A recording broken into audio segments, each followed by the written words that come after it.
Most men spend their entire lives backing away from the exact experiences that would have transformed them, then sit in the ruins of their own potential, wondering why nothing inside them feels solid, dangerous, or alive. The difficult conversation gets delayed because tension feels uncomfortable. The opportunity gets ignored because failure might wound the ego. The body remains weak because strain feels unpleasant. The work stays unfinished because exposure invites judgment. Every instinct pushes them towards safety, softness, predictability, and relief. Then years later, they discover that comfort has quietly turned them into spectators inside their own existence. A serious man eventually understands something colder than motivation. The situations that frighten you most are often the places where the next version of you is trapped behind pressure, waiting for extraction. Growth rarely sits inside warmth. It hides inside friction, uncertainty, exhaustion, humiliation, rejection, repetition, silence, responsibility, and difficult truths most people spend years avoiding. The average person spends life asking, "How do I escape discomfort?" The dangerous man asks a different question entirely. What part of me survives if I stop escaping? A child touches heat once and learns retreat. That instinct keeps the body alive. Fine. Yet the same instinct becomes poisonous when it starts governing every psychological challenge in adulthood, because the nervous system begins treating emotional discomfort like physical danger, even when the discomfort is actually the doorway to growth. Public speaking feels threatening, so the voice stays weak. Honest confrontation feels threatening, so resentment grows quietly under the skin. Discipline feels threatening, so the body softens. Failure feels threatening, so ambition shrinks before effort begins. This is how fear rewrites a man's life without ever needing to destroy him directly. It simply trains him to avoid every arena where transformation might occur. Soon he begins organizing his existence around minimizing friction rather than maximizing strength. The schedule becomes safer, the goals become smaller, the circle becomes more comfortable, the standards become negotiable. Then he calls this peace because admitting the truth would require him to confront how much of his life has been shaped by retreat, disguised as reason. Watch how weak patterns form in ordinary moments. A difficult email waits unopened because anxiety whispers that later will feel easier. A task sits untouched because beginning would expose the possibility of failure. A conversation gets postponed because honesty might disrupt the relationship. The gym gets skipped because fatigue speaks louder than discipline. Every small retreat feels harmless in isolation, almost intelligent, even compassionate toward yourself. Yet the nervous system is recording everything. It learns that pressure means avoidance. It learns that discomfort means escape. It learns that the standard bends whenever resistance rises high enough. That training compounds. Eventually, the body begins expecting retreat automatically whenever challenge appears. Then men say ridiculous things like, "I just lack confidence," when what they really lack is evidence that they can move toward pressure instead of away from it. Confidence is not born from affirmations. Confidence is born from surviving contact with difficult things repeatedly until the mind stops treating challenge like catastrophe. The strongest people you will ever meet are rarely the people who avoided pain successfully. More often, they are the people who stopped negotiating with necessary hardship and discovered that repeated exposure sharpened them instead of destroying them. The disciplined body comes from entering strain repeatedly until strain loses its authority. The calm voice comes from speaking, despite fear often enough that fear becomes background noise. The focused mind comes from sitting with boredom long enough that distraction stops feeling irresistible. The resilient spirit comes from enduring uncertainty without collapsing into panic every time life refuses to cooperate. A man becomes durable through contact, through friction, through repeated encounters with the very experiences weaker versions of him once avoided. This is why protecting yourself from every uncomfortable emotion eventually makes you fragile. You stop training the nervous system to handle pressure. Then, ordinary life begins feeling overwhelming because the body has been conditioned for comfort instead of command. People misunderstand courage because they imagine courage as fearlessness, when in reality, courage is often just disciplined movement while fear continues screaming from the passenger seat. The body shakes anyway, the uncertainty remains anyway, the risk still exists anyway. Yet the man moves. That movement changes him permanently because the nervous system receives new evidence. Pressure did not kill us, embarrassment did not end us, rejection did not destroy us, failure did not erase us. Every time you survive one of the situations your old mind labeled dangerous, the map inside your brain begins updating. New territory becomes accessible. New possibilities become believable. This is why a single hard conversation can change a relationship forever. Why one disciplined year can alter an entire identity. Why one period of sustained discomfort can completely rearrange what the mind believes you are capable of enduring. The old self survives through avoidance. The stronger self emerges through exposure. People misunderstand fear because they think fear is a fixed personality trait, something woven permanently into the nervous system like eye color or height, when in reality, fear behaves more like an untrained reflex that becomes stronger or weaker depending on what the body repeatedly experiences. A man who avoids pressure for years does not remain neutral. His nervous system adapts to avoidance. His body becomes more reactive to uncertainty, more overwhelmed by confrontation, more fragile under stress, because the brain interprets unfamiliar discomfort as danger. On the other hand, a man repeatedly exposed to controlled hardship begins changing biologically. The body learns that pressure is survivable. The mind learns that chaos does not automatically mean collapse. This is what stress inoculation means. Not the removal of fear, but the retraining of the nervous system through repeated exposure until the brain stops treating every difficult moment like a life-threatening event. The average man thinks elite soldiers are born different. More often, they are trained differently. Their nervous systems have spent years learning what most people spend years escaping. Imagine a civilian suddenly thrown into a violent, chaotic environment filled with exhaustion, noise, uncertainty, pressure, and physical strain. His breathing changes immediately. Attention fragments. Small decisions become difficult. Emotion rises too quickly.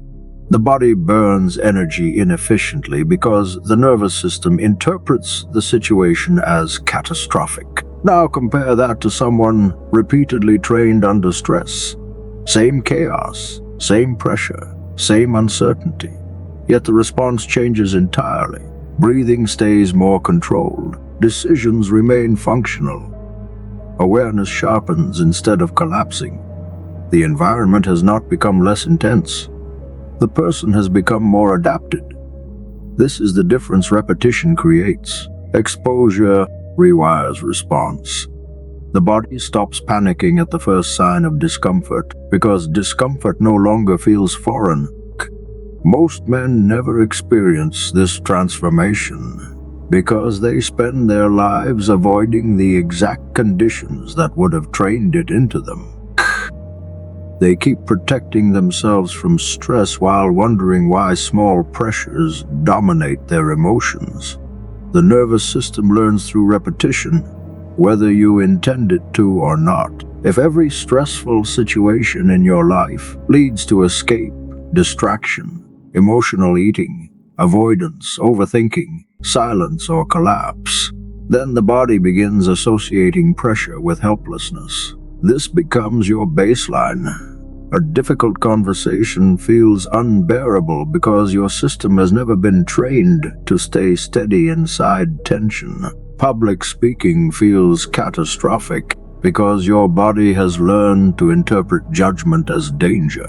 Financial uncertainty feels overwhelming because the nervous system has not practiced operating calmly under instability. A challenging task feels emotionally exhausting before it even begins, because your brain predicts discomfort and prepares for retreat automatically. This is why so many men feel controlled by ordinary pressures. Their nervous systems were never inoculated. They remained psychologically untrained, while the world continued becoming more demanding, more competitive, more chaotic, and more mentally invasive every year. Look carefully at how this develops in ordinary life. A young man avoids difficult social situations because rejection feels painful. Years later, his confidence is weak not because he lacked potential, but because his nervous system never adapted to social pressure through exposure. Another avoids physical discomfort entirely, choosing convenience, comfort, softness, and endless entertainment whenever effort becomes unpleasant.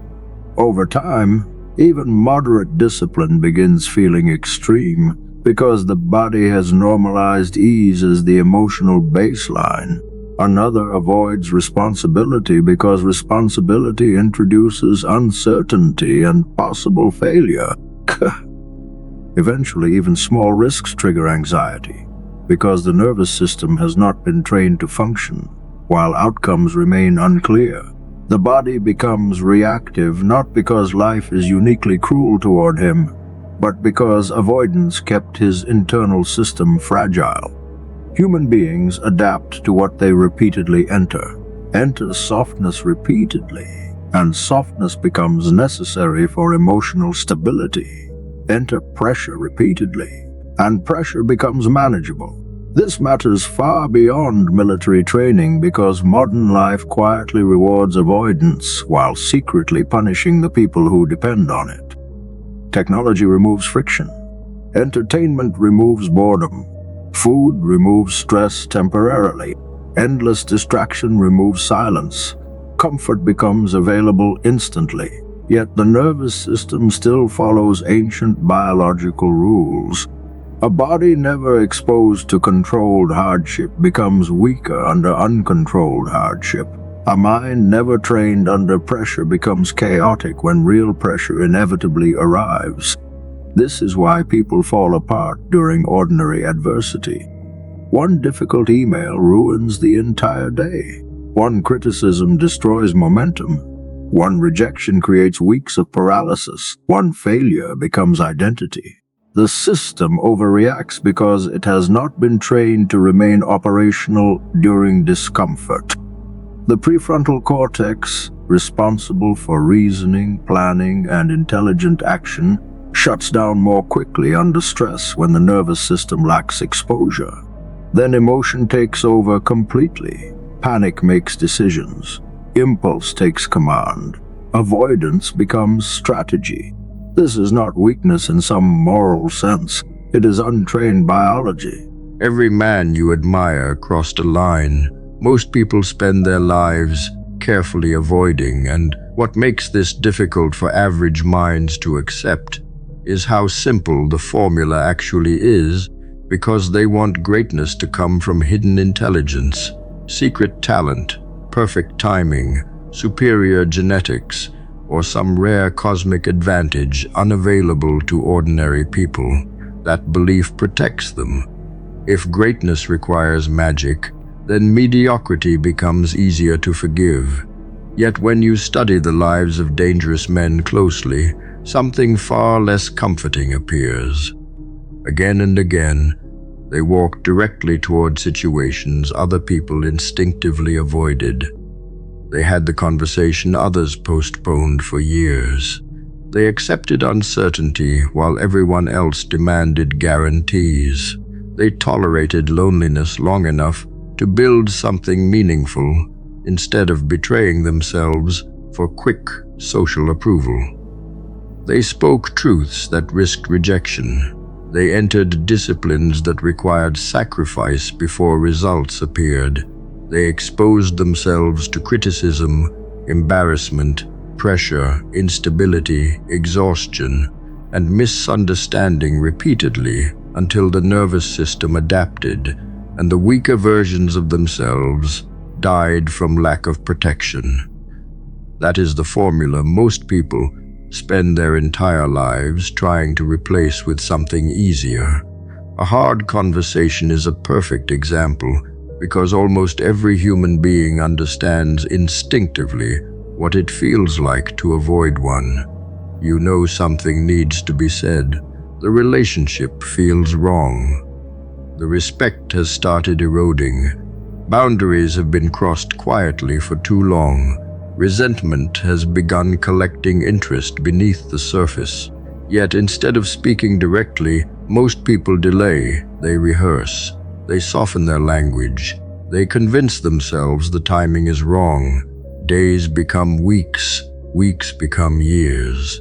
Entire relationships decay because one person feared temporary discomfort more than permanent dishonesty. Then occasionally you meet someone different, someone willing to step directly into the tension instead of circling around it endlessly, and you notice something strange about them. Their life feels cleaner, not easier. Cleaner, less emotional leakage, less hidden resentment, less confusion about where they stand with people. Why? Because they accepted a short period of heat in exchange for long-term clarity. Most men choose temporary comfort and inherit permanent disorder. The admirable ones reverse the trade. The same law governs risk. Every man respected for building something meaningful eventually placed himself in situations where failure was publicly possible, financially painful, emotionally humiliating, or socially dangerous. He made the investment before certainty existed. He started before confidence arrived. He left environments that felt secure but spiritually suffocating. He pursued work without immediate applause. He entered arenas where losing could not be hidden elegantly. Meanwhile, the average person waits endlessly for the conditions that remove fear completely, before taking action, never realizing those conditions do not exist. Certainty is often the reward at the end of movement, not the permission slip before it. This is why many intelligent people remain trapped in small lives. Intelligence without tolerance for risk becomes sophisticated hesitation. The mind becomes brilliant at constructing reasons to stay still. The admired man is usually not the one with zero fear. He is the one who learned to function while fear remained present. That distinction changes everything. Loneliness terrifies people more deeply than they admit because human beings are wired for belonging. And once someone understands that instinct, they begin noticing how often entire populations betray their own values, simply to avoid social exile. They laugh at things they do not find funny. They agree with ideas they do not respect. They remain in relationships that poison them. They shrink ambitions that make other people uncomfortable. They dilute their standards until they become socially digestible. All of this happens because the nervous system interprets exclusion as danger. Then, once in a while, a different type of person appears, someone willing to walk alone temporarily rather than abandon truth permanently.